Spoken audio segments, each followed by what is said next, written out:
पिछले वीडियो में आप लोगों ने देखा था कि अवतल दर्पण द्वारा सूत्र का निगमन देखा था।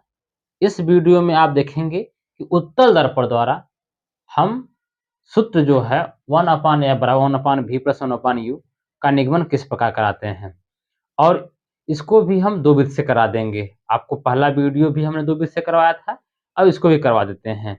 आप लोग ध्यान समझिएगा, और बोर्ड पेपर में ये प्रश्न कई बार पूछे जाते हैं, कभी अवतल से पूछे जाते हैं तो कभी उत्तल से पूछे जाते हैं। तो ध्यान दीजिए कि बोर्ड के दृष्टिकोण से भी हम ये वीडियो बना रहे हैं। ठीक है, ये देखते हैं।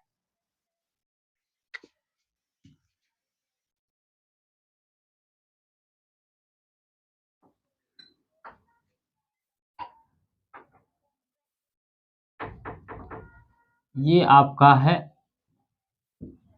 उत्तल दर्पण। ठीक है, ये आपका है उत्तल दर्पण, और इसका फोकस, ध्रुव, फोकस, वक्रता, केंद्र। ध्यान समझिएगा। और यहाँ पर हमने ले लिया वस्तु ए पी, हमने ले लिया वस्तु। लगाएंगे पहला नियम कि मुख्य अक्ष के समानांतर जाने वाली प्रकाश किरण, मुख्य अक्ष के समानांतर जाने वाली प्रकाश किरण उत्तल दर्पण के परावर्तन के पश्चात फोकस से जाती हुई प्रतीत होती है। तो आप लोग जाती हुई प्रतीत होगी। ठीक है, ये हो गया आपका। भाई यह उत्तल दर्पण है, ध्रुव है, फोकस है, वक्रता केंद्र है। और वस्तु हमने ए बी रखा। पहला नियम लगा दिया कि मुख्य अक्ष के समानांतर जाने वाली प्रकाश किरण उत्तल दर्पण के परावर्तन के पश्चात फोकस जाती हुई प्रतीत होती है। लगाते हैं तीसरा नियम कि यदि कोई प्रकाश किरण वक्रता केंद्र की ओर जाती हुई प्रतीत होती है तो परावर्तन के बाद उसी मार्ग पर वापस लौट जाती है। लगाते हैं तीसरा नियम, ये जहां पे कट करेगा प्रतिबिंब आपका वहीं बनेगा, ए डैश बी डैश। ये यहां से गया, परावर्तन के बाद इसी मार्ग पर लौट आ गया। ठीक है, प्रतिबिंब बन गया। और उत्तल दर्पण में जो प्रतिबिंब बनने की जो कंडीशन है वो मात्र दो ही हैं। पहला आपका है कि यदि जब कोई वस्तु हम अनंत पर रखेंगे तो प्रतिबिंब सदैव आजीवन ताउम्र कहाँ बनेगा, फोकस बनेगा। दूसरा, यदि अनंत और ध्रुव के बीच में है तो प्रतिबिंब आपका फोकस और ध्रुव के बीच ही बनेगा। दो ही कंडीशन है उत्तल दर्पण में, बाकी और भी कंडीशन है वो अवतल में है। वो अवतल में 6 प्रकार के प्रतिबिंब बनते हैं जो आप लोग पिछले वीडियो में हमारे देखे थे। ठीक है, चलते हैं। यहाँ पे कुछ हम काम करते हैं। त्रिभुज ए बी सी, त्रिभुज A B C, A dash B dash C, त्रिभुज ए बी सी तथा त्रिभुज A dash B dash C, ये है क्या भैया, ये है समरूप। समरूप, समरूप है। समरूप त्रिभुज की परिभाषा क्या होती है समझ लें कि यदि दो त्रिभुज के दो कोण आपस में बराबर हो जाते हैं तो त्रिभुज क्या कहलाता है, आपका समरूप कहलाता है। यदि दो त्रिभुज के दो कोण आपस में बराबर हो जाएं, त्रिभुज समरूप कहलाता है। जब त्रिभुज समरूप हो जाता है तो उनकी भुजाओं के जो अनुपात हैं आजीवन ताउम्र हमेशा क्या होंगे, बराबर होंगे। भुजाओं के जो अनुपात होंगे वो हमेशा क्या होते हैं, बराबर होते हैं। तो दो को बराबर कैसे करना है मुझे, ये 90 है, ये 90 है, ये भी 90 है, ये भी 90 है, और बड़े के लिए भी कोण सी और छोटे के लिए भी कोण सी। तो कुल मिलाकर के दो ही कोण बराबर करने थे और दो कोण आपके बराबर हो गए। तो त्रिभुज का क्या हो गया आपका? समरूप हो गया। अब समरूप हो गया तो उनके भुजाओं के अनुपात आपस में क्या होंगे? बराबर होंगे। तो ए बी बटे ए डैश बी डैश लिख देते हैं। ए बी दिखाई दे रहा है आप लोग को ना? ए बी बटे ए डैश बी डैश बराबर ए सी बटे ए डैश सी। समीकरण नंबर 1 हो गया। ठीक है, ठीक है। ए बी पहले वस्तु लिया, फिर प्रतिबिंब, फिर वस्तु, फिर प्रतिबिंब, ये हमने काम किया। यहां से एक हम लाइन खींच देते हैं। ये लाइन खींच देते हैं। इसे मान लेते हैं यम, इसे मान लेते हैं यन। त्रिभुज यम यन यफ, देख लो आदेश से। त्रिभुज यम यन यफ तथा त्रिभुज A dash B dash F हमारे क्या हैं? समरूप हैं। त्रिभुज यम यन यफ तथा त्रिभुज A dash B dash F क्या है भैया? समरूप है। अब जब समरूप हैं तो उनके भुजाओं के अनुपात आपस में क्या होंगे? बराबर होंगे। समरूप देखो, ये 90 है, ये भी 90 है। बड़े के लिए एंगल आपका ये, छोटे के लिए भी एंगल आपका ये, तो बराबर हो गए। आपको दो ही कोण तो बराबर करने हैं और कुछ कोई काम नहीं करना, दो कोण बराबर करने हैं बस। तो भुजाओं के अनुपात आपस में क्या होंगे? बराबर होंगे। तो क्या हो गया आपका? यम एन बटे ए डैश बी डैश बराबर एन एफ बटे ए डैश एफ। हो गया? यहां तक हो गया आपको? अब यहां पर चित्र में देखो कि एम एन बराबर क्या है? ए बी है। यहां पे लिखते हैं एम एन बराबर क्या हो जाएगा आपका? ए बी हो जाएगा। तो यहाँ पर क्या हो जाएगा? ए बी बटे ए डैश बी डैश बराबर एन एफ बटे ए डैश एफ। समीकरण नंबर 2 देख लो। हमने पहले त्रिभुज ए बी सी लिया और त्रिभुज ए डैश बी डैश सी लिया।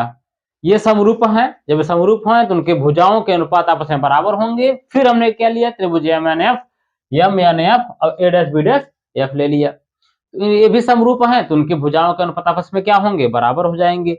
यहाँ पर देख रहे हैं कि जो एम एन बराबर हमारा क्या है? ए बी है, तो हमने ए बी रख दिया, तो आपका यहाँ पर ए बी हो जाएगा। ए बी बटे ए डैश बी डैश बराबर एन एफ बटे ए डैश एफ। समीकरण नंबर 2। समीकरण 1 और 2 को आप आंखें गड़ाकर देखो और ध्यान से देखो। कुछ आपको समझ में आ रहा होगा देखने पर।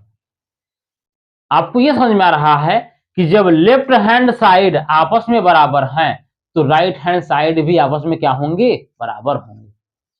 भाई ए बी बटे A dash B dash, A B बटे ए डैश बी डैश, जब लेफ्ट हैंड साइड आपस में बराबर हैं तो राइट हैंड साइड भी आपस में क्या होंगे? बराबर होंगे। तो यहां पर हम तुलना कर लेते हैं कि समीकरण 1 और 2 से, या समीकरण 1 का मान 2 में रखने पर आप ऐसे भी कर सकते हैं। आपको जिस प्रकार की जो इच्छा हो आप कर सकते हैं। आप तो स्वतंत्र हैं, स्वतंत्र भारत के स्वतंत्र नागरिक हैं आप। जो इच्छा करे आप वो करो, लेकिन ध्यान से। तो समीकरण 1 और 2 से, समीकरण 1 व 2 से, ठीक है। तो ये बराबर है तो ये बराबर हो जाएगा आपका। तो यहाँ पर हो जाएगा आपका क्या?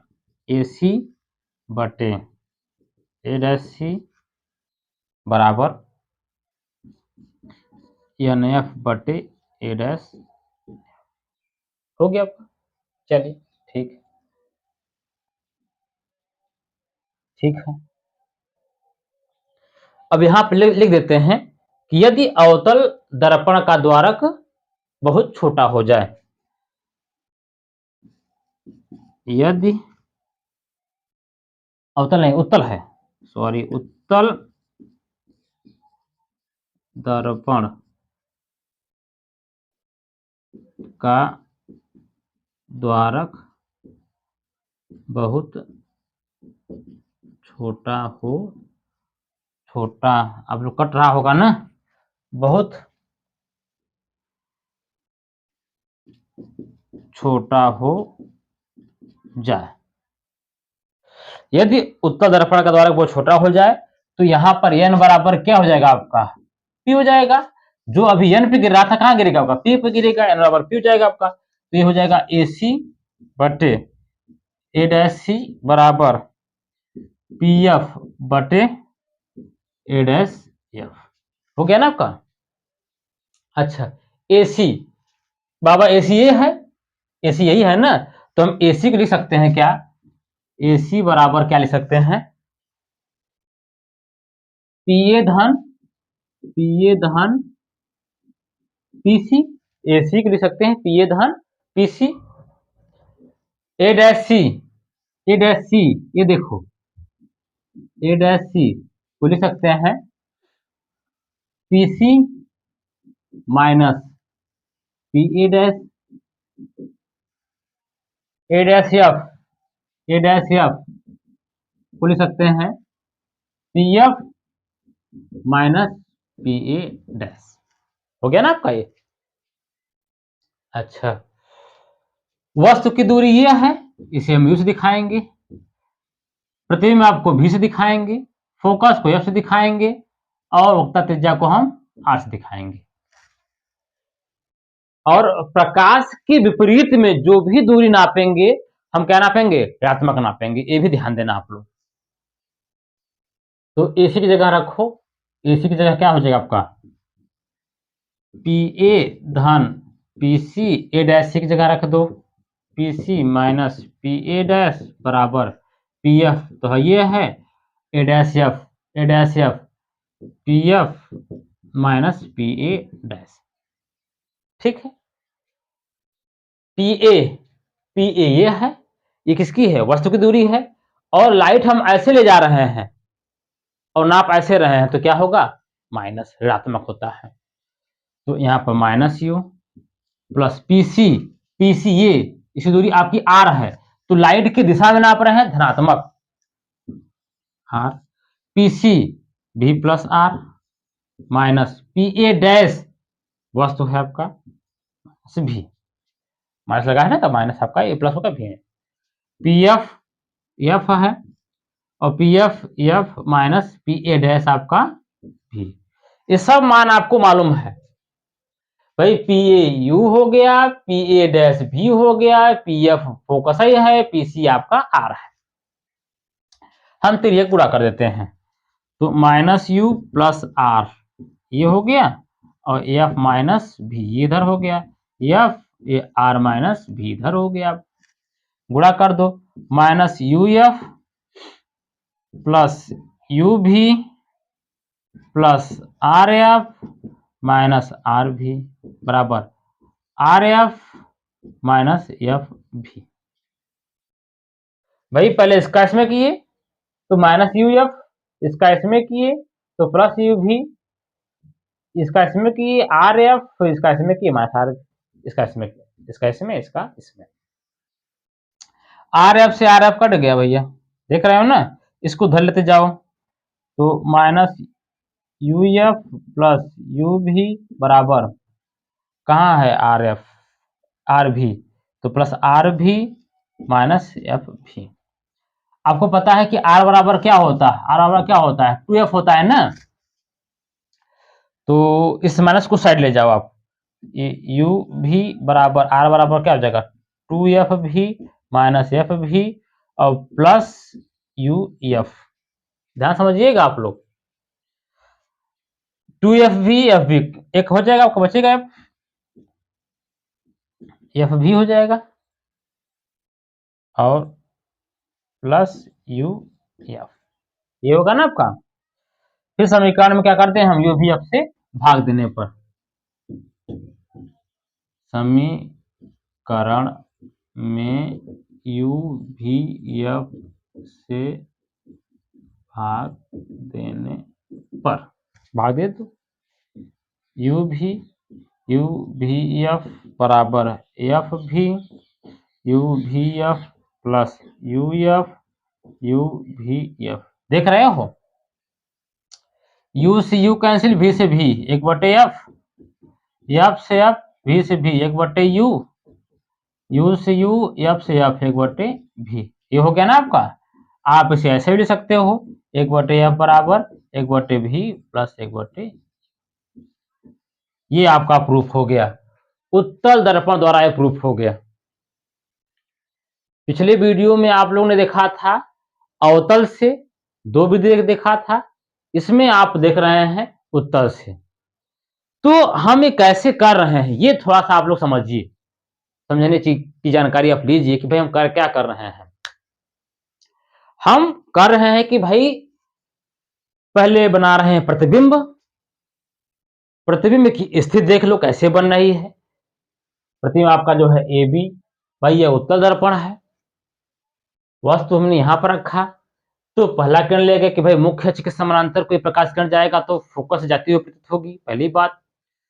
दूसरी बात क्या है, यदि कोई प्रकाश किरण जो है वक्रता केंद्र से जा रही है, जाती हुई प्रतीत होती है, तो परावर्तन के बाद उसी मार्ग पर लौट जाती है, ये हो गया। जहां पर कट करेंगे प्रतिबिंब आपका वहां बन जाएगा, प्रतिबिंब बन गया, फोकस ध्रुव के प्रतिबिंब बन गया आपका। अब हम देखते हैं कि त्रिभुज कौन कौन से बन रहे हैं, ये आप समझिए पहले कौन कौन से त्रिभुज आपके बन रहे हैं। हमने देखा त्रिभुज आपका पहले ए बी सी, अब A dash B dash C, A B C बड़ा वाला, फिर जो है आपका A dash B dash C. इसमें हम देखें कि त्रिभुज आपका क्या है, समरूप है। समरूप त्रिभुज की परिभाषा ये होती है कि जब दो त्रिभुज के दो कोण आपस में बराबर हो जाए तो त्रिभुज आपका क्या कहलाएगा, समरूप कहलाएगा। जब त्रिभुज आपका समरूप हो गया तो उनकी भुजाओं के अनुपात आपस में क्या होंगे, बराबर होंगे, सदैव बराबर होंगे। इस चीज को आप लोग ध्यान से समझिए, ध्यान से समझेंगे तभी तो आप आ जाएगा आपको। अच्छा, तो हमने त्रिभुज ए बी सी और ए डैश बी डैश लिया, समरूप ले लिया। समरूप हो गए तो भुजाओं के अनुपात आपस में क्या होंगे, बराबर होंगे। तो आपका पहले वस्तु प्रतिबिंब वस्तु दूरी, फिर प्रतिबिंब दूरी, आपका ये हो गया आपका। फिर त्रिभुज लिया, दूसरा कौन लिया आपका N F, M N F A dash B dash F. ये भी हम देख रहे हैं कि त्रिभुज आपका क्या है, समरूप है। समरूप है तो उनकी भुजाओं के अनुपात आपस में क्या होंगे, बराबर होंगे। तो ये भी देखे बराबर हो गया, एम बटे ए डैश बी डैश बराबर एन एफ बटे ए डैश एफ। यहाँ पर हम देख रहे हैं कि एम बराबर क्या है आपका ए बी है, तो अब ए बी रख दिए, तो ए बी बटे ए डैश बी बराबर एन एफ बटे ए डैश एफ। समीकरण नंबर आपका 2। समीकरण 1 और 2 को आप ध्यान से देखो, कुछ आपको मिलेगा ध्यान से देखने पर। क्या मिल रहा है कि जब लेफ्ट हैंड साइड आपस में बराबर है तो राइट हैंड साइड भी आपस में क्या होंगे, बराबर होंगे। और हम तुलना कर लेते हैं, तो तुलना कर ले तो भाई क्या होंगे आपका, ये हो गया आपका इसकी बटे ये बराबर ये हो जाएगा आपका। और फिर लगाते हैं कंडीशन कि यदि उत्तल दर्पण का द्वारा क्या हो जाए, छोटा हो जाए, बहुत छोटा हो जाए, तो एन बराबर क्या हो जाएगा, मेरा पी हो जाएगा। जो यहाँ पे गिरेगा अब यहाँ पे गिरना शुरू हो जाएगा, पी पे गिरेगा। तो ए सी बटे ए डैश सी बराबर पी एफ बटे ए डैश एफ। एसी का मान हम निकालना चाहें कि भाई एसी का मान कैसे निकलेगा, एसी का मान हम निकाल लें, एसी बराबर पी ए धन P C, A dash C बराबर P C minus P A dash, ये सब आप मान निकाले। और फिर हमने इसको मान रख दिया, फिर हमने इसको मान रख दिया पी ए डैश माइनस भी प्लस आर माइनस भी एफ माइनस भी। फिर जो है त्रिज्या का जो है हम गुणा कर दिए, त्रिज्या गुणा कर दिए, कुछ क्वांटिटी कट रही थी हमने काट दिया उसको। और फिर जो है कुछ पंचांतर ले जाना था, हमने घटा दिया।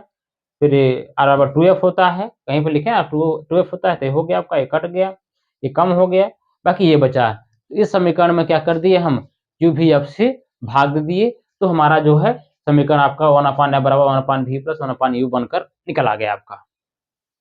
तो ये है डेरिवेशन लगाने के तरीके हैं, किस तरीके से हम लगा रहे हैं। आप वीडियो को पॉज करके आप नोट कर लीजिएगा। तो ये हैं तरीके लगाने के, आप लोग ध्यान से समझा करें। कहीं पर दिक्कत हो तो आप कमेंट करिए, हम आपको बताएंगे, समझाएंगे। जो भी टॉपिक आपको समस्या कर रहा है उसको हम बेहतर तरीके से बनाने का प्रयास करेंगे ताकि आपको इस तरीके से आ जाए।